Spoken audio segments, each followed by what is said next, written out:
राजकीय, सामाजिक, आध्यात्मिक, शैक्षणिक, शेतीविषयक बातम्यांसाठी आदर्श भारत माझा सदैव न्याय हक्कासाठी आपल्यासोबत. मध्ये आज रिपब्लिकन पार्टी ऑफ इंडियाच्या कार्यकर्त्यांची बैठक बोललेली आहे आणि बैठकीमध्ये पक्षाचा विस्तार करणे.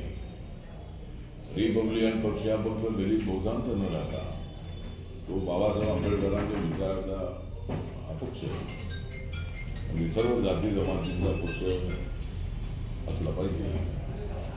त्या दृष्टिकोनातून पक्षांची बांधणी प्रत्येक गावागावामध्ये, तालुक्यामध्ये, शहरामध्ये झाली पाहिजे.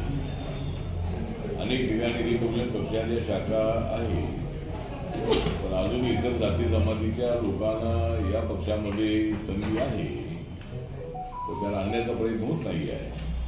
त्यामुळं आज सर्व कार्यकर्त्यांना मी आज देणार आहे की पक्षाला जर व्यापक भेटी द्यायची असेल, पक्षाला पॉलिटिकल जर इमेज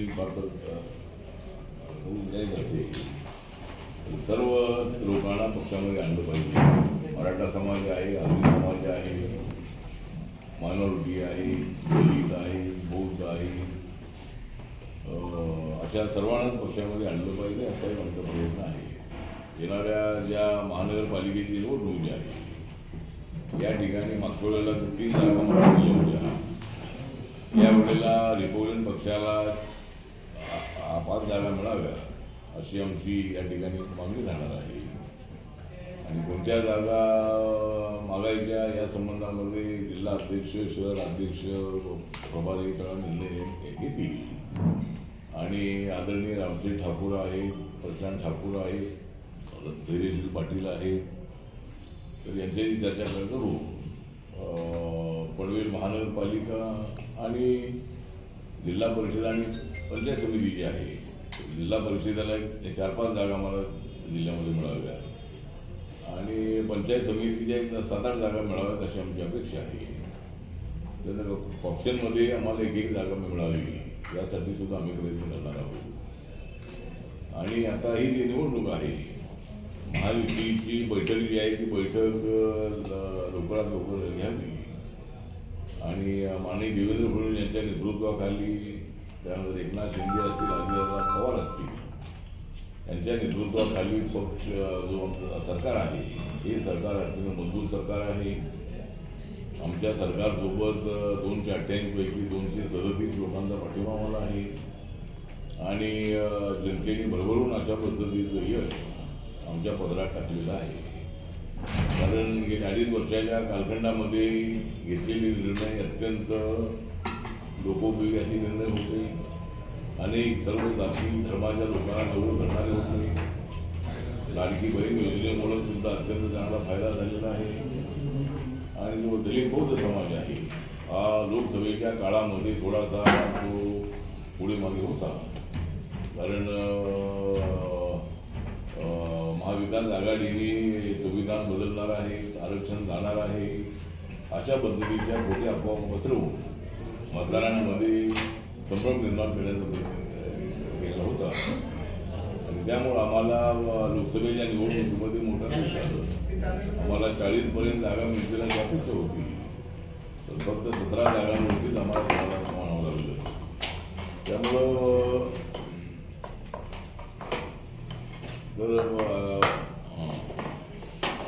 पण आम्ही काय अजून जरूर नाही, आम्ही तेवढ्याच ताकदीनं विधानसभेमध्ये उतरायचं अशा अपेक्षेने आम्ही लोकांच्या समोर गेलो. लोकांना पटवून दिलं की बाबासाहेबांनी दिलेलं संविधान कधीच बदलू शकत नाही. लोकांना पटवून दिलं की तुम्हाला बाबासाहेबांच्या संविधानाने दिलेलं आरक्षण काढू शकत नाही. हे पटवून दिल्यानंतर त्यांना ते पटलं आणि त्यामुळे मोठ्या प्रमाणामध्ये दलित बौद्ध समाज जो आहे तो मोठ्या संख्येनं आमच्या पाठीत उभा राहिला. मराठा समाज जो आहे तो मराठा समाज सुद्धा ताकदीने आमच्या पाठीत उभा राहिला. ओबीसी समाज आमच्या पाठीत उभा राहिला आणि अल्पसंख्याक समाजामधूनही आम्हाला चांगल्या पद्धतीने मतदान झालं. त्यामुळे आम्हाला एवढं मोठं यश मिळालेलं आहे. पण ते त्या यशामध्ये जास्त म्हणजे त्या यशामध्ये जास्त वेळ घालवता विकासाच्या दिशेनं माननीय देवेंद्र फडणवीस यांचं सरकार काम करत आहे. अनेक महत्त्वाचे निर्णय घेतले जात आहेत. त्यामध्ये आता आमची मागणी अशी आहे की शहरामध्ये झोपडपट्ट्या ज्या आहेत त्या झोपडपट्ट्यांना पूर्ण संरक्षण मिळालं पाहिजे. ज्या ठिकाणी झोपडपट्ट्या आहेत त्या ठिकाणी त्यांना ज्या अनेक महानगरपालिकेने ज्या सोयी आहे मानवतेच्या दृष्टिकोनातून त्या सोयी उपलब्ध दिल्या पाहिजे. पिण्याचं पाणी आहे, रोड आहे, इलेक्ट्रिसिटी आहे, औषधोपचार आहे, अशा पद्धतीच्या ज्या आवश्यक गरजा आहेत त्या महानगरपालिकेच्या वतीने दिल्या पाहिजे. आणि ज्या ठिकाणी झोपडपट्टी आहे त्या ठिकाणी SRA स्कीम आहे. तर SRA स्कीम इकडे लावू नाही तर SRA स्कीम जी आहे त्या ठिकाणी स्लम्स आहे. म्हणजे मुंबईमध्ये स्लम रिडेव्हलपमेंट अथॉरिटी जी आहे तर SRA स्कीम आहे. तर अशा पद्धतीची स्कीम पनवेलमध्ये सुरू व्हावी. आणि त्या स्कीममध्ये जी मुंबईमध्ये स्कीम चालू आहे, पुण्यामध्ये चालू आहे, पनवेललाही सुरू करावी. ज्या ठिकाणी महानगरपालिका आहे त्या ठिकाणी स्कीम चालू करावी. आणि झोपडपट्टीत राहणाऱ्या लोकांना पक्कं घर जे आहे, बिल्डिंगचं घर त्यांना फ्रीमध्ये मिळावं. आणि ते घर 450 फुटाचं असावं अशी एक आमची मागणी आहे. ज्यांनी 2019 मतदान केलेलं आहे त्या सर्वांना अधिकृत मानलं पाहिजे. तर त्या झोपडपट्ट्याची मतं आपल्याला चालतात तर झोपड्या करता चालत नाही. त्यामुळं झोपडीची मतं जर अधिकृत आहे तर त्या झोपड्यांना निवडणुकीनंतर त्यांच्यावर डिमॉलिश करणं, त्यांच्यावर अशा पद्धतीनं अतिक्रमण करणं योग्य नाही. सरकारला जागा हवी असेल तर सरकारने त्यांना पर्यायी जागा द्यावी आणि त्या झोपड्या हलवायला हरकत नाही आहे. असा एक प्रयत्न व्हायला पाहिजे. त्यानंतर आता पनवेलला एअरपोर्ट होत आहे आणि आदरणीय जिबा पाटील यांच्या नावाने हे एअरपोर्ट होत आहे. त्या आंदोलनामध्ये रिपब्लिकन पक्ष सामील होता. जिबा पाटील यांचं नाव मिळालं पाहिजे. जिबा पाटील हे अत्यंत संघर्षशील असणारे नेते होते आणि या भागाच्या विकासामध्ये त्यांचा फार मोठा वाटा आहे. शेतकरी, शेतमजूर आणि जे कष्टकरी कामगार आहे त्यांच्या जीवनामध्ये बदल करण्यामध्ये त्यांचा फार मोठा वाटा आहे. पण त्यांच्या नावाने एअरपोर्ट होत आहे आणि त्या एअरपोर्टमध्ये जी नोकर भरती होणार आहे त्याच्यामध्ये स्थानिक लोकांना मॅक्झिमम अशा पद्धतीचे 80-90% तरी स्थानिक लोक त्यामध्ये 80% तरी असावे. आणि त्यामध्ये दलितांचा सुद्धा त्यामध्ये वाटा मिळावा अशा पद्धतीची आमची मागणी आहे. दलितांना कमीत कमी 25% तरी जागा जी आहे दलित आदिवासींना त्यामध्ये द्याव्यात अशी आमची मागणी आहे. तसं अदानी ग्रुपला आम्ही पत्रे पाठवणार आहोत. आणि जरी कायदा नसला, प्रायव्हेट सेक्टरमध्ये रिझर्वेशनचा कायदा नसला तरी मानवतेच्या दृष्टिकोनातून अदानी ग्रुपनी भरती करताना दलित तरुणांच्याकडे सुद्धा लक्ष दिलं पाहिजे आणि तसा प्रयत्न व्हावा अशी एक आमची मागणी राहणार आहे. आणि बाकी रामसेठ ठाकूर यांच्याशी मी आता नावं तर सांगितली, त्यांच्याशी बोलू. जिल्ह्यामध्ये समन्वय कसा साधला जाईल आणि रिपब्लिकन पक्ष महायुतीच्या पाठीची ताकदीने उभा आहे. काय गोष्टी मिळाल्या, काय गोष्टी मिळाल्या नसल्याही तरी रिपब्लिकन पक्ष मात्र महायुतीच्या पाठीची आहे. दिल्लीमध्ये होणारी जी निवडणूक आहे त्या ठिकाणी 70 जागा आहे आणि दिल्लीचं वातावरण असंच आहे त्या ठिकाणी भारतीय जनता पार्टी सत्तेवर येण्याची शक्यता आहे. अरविंद केजरीवाल यांनी केलेला भ्रष्टाचार, अरविंद केजरीवाल यांनी खोटं बोलून लोकांनी घेतलेली मतं, अरविंद केजरीवाल यांनी अण्णा हजारेंचं नाव बदनाम केलेलं आहे. अण्णा हजारेंच्या आंदोलनामध्ये राहिलेले ते अरविंद केजरीवाल आहे. त्यांनी मोठ्या पद्धतीनं तिथं राज्य चालवत असताना फार मोठ्या चुका केलेल्या आहे. लोकांना दिलेली असताना पाळली नाही आणि त्यामुळं त्यांचं सरकार उलटवून टाकणं ही आमच्या पक्षाची मुख्य भूमिका आहे. आणि माझ्या पक्षाच्या वतीनं काल मी दिल्लीमध्ये 15 लोकांची यादी जाहीर केलेली आहे. आम्ही महाराष्ट्रात महायुतीमध्ये आहोतच आहोत आणि दिल्लीमध्ये NDAमध्ये आम्ही आहोतच आहोत. पण आमचा पक्ष आरक्षण पक्ष आहे. गन्ना किसान ही सिंबॉल आमच्या पक्षाला मिळालेला आहे. नागालँडमध्ये आणि मणिपूरमध्ये आमच्या पक्षाला रेकग्नायझेशन मिळालेलं आहे. आणि त्यामुळे काही जागांवरती इलेक्शन लढणं अत्यंत आवश्यक आहे. आमचं दिल्लीच्या बद्दल हेच मत आहे की दिल्लीमध्ये बीजेपीचं सरकार नरेंद्र मोदी यांच्या नेतृत्वाखाली नक्की येणं असा मला विश्वास आहे. आणि आमचे कॅन्डिडेट काय बीजेपीचं नुकसान करण्यासाठी आम्ही केलेलं नाही आहे. तर रिपब्लिकन पक्षाला त्या ठिकाणी अनेक शाखा रिपब्लिकन पक्षाच्या दिल्लीमध्ये आहे. आणि एक 15-20 ठिकाणी 15 जर उमेदवार गेलेले आहेत. 20पर्यंत जागा आम्ही तिथे लढणार आहोत. आणि बाकी 50 जागांवर आमचा बीजेपीला पाठिंबा राहणार आहे. आणि त्यामुळं नरेंद्र मोदींनी केलेल्या कामांचं कौतुक जे आहे हे नक्कीच आम्ही त्या ठिकाणी करत आहोत. आणि आता इंडिया आघाडीमध्ये पूर्णपणे फूट झालेली आहे.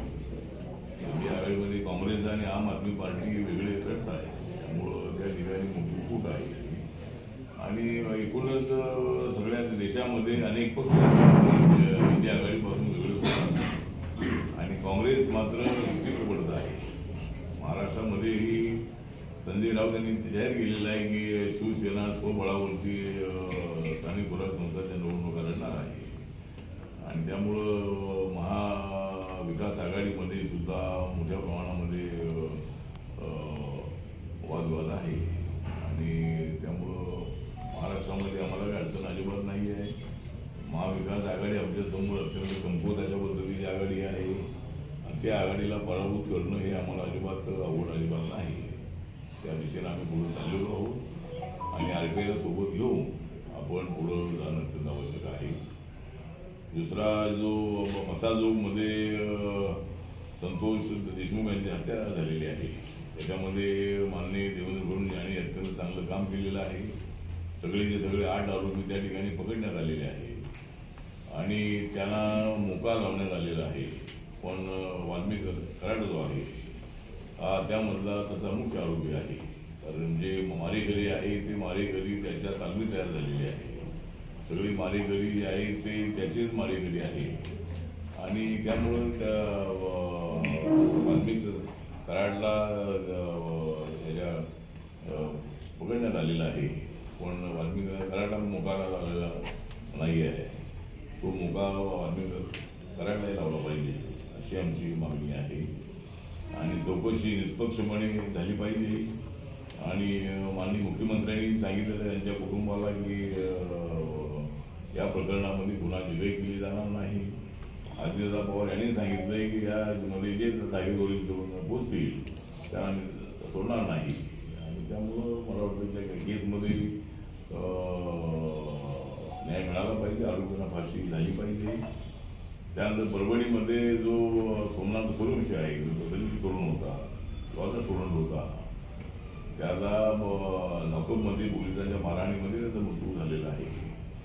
अजून त्याची मात्र चौकशी होत नाही आहे. अजून होम डिपार्टमेंटने तिथं लक्ष देणं अत्यंत आवश्यक आहे. आणि रिपोर्ट आलेला आहे त्यामध्ये पोलिसांच्या मारहाणीमध्ये तो गेलेला आहे. 35 वर्षाचा तरुण होता. त्यामुळं पोलिसांच्या मारहाणीमध्येच त्याचा मृत्यू झालेला आहे. त्यामुळे पोलिसांनी जी चौकशी आहे ती चांगली करावी. माननीय मुख्यमंत्र्यांनी त्याचे आदेश द्यावे. आणि अद्याप त्याची चौकशी ठीक होत नाही आहे.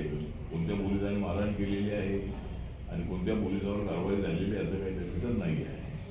त्यामुळे मला असं वाटतं की जे पोलीस त्याला जबाबदार आहे त्यांच्यावर कठोर कारवाई झाली पाहिजे अशी आमची या संबंधातली मागणी आहे.